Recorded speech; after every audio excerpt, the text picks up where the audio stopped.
Hey y'all, and welcome to Soulsome Foodie. Today we will be making this iced matcha latte. Let's get right into it.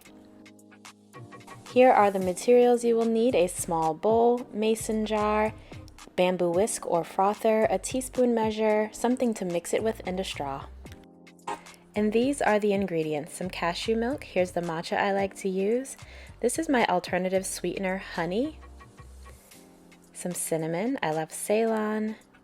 And this is my liquid stevia, and of course you're going to need lots and lots of ice.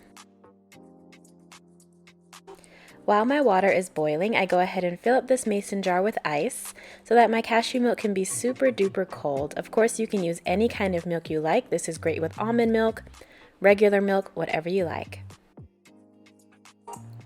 Now that my water is boiling, I'm going to go ahead and add a heaping teaspoon of this matcha powder.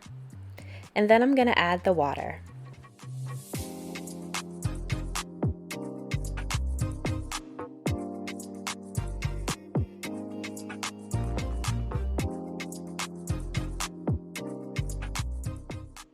From here, I'm going to take my bamboo whisk and begin to whisk together this matcha powder in the water in a W or M-like motion, just up and down, until you start to see the froth forming.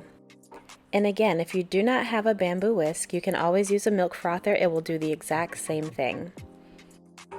Next, you're going to want to let this matcha bloom or rest and steep for about 2 minutes in this hot water. That will take away the bitter taste and make it nice and smooth.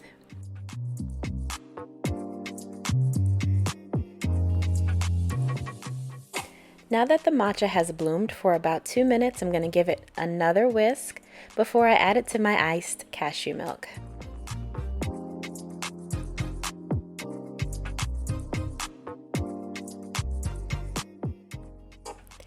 Here you see me adding the matcha to the iced milk, and I'm going to go ahead and give this a stir until it's all well incorporated together.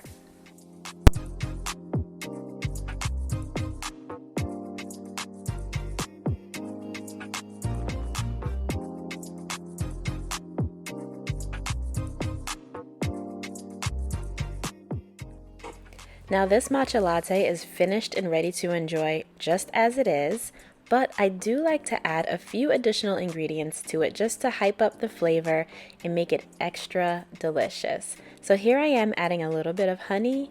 I love to add some cinnamon as well as liquid stevia just to make it slightly sweeter. And from here, I mix it again and it is perfect.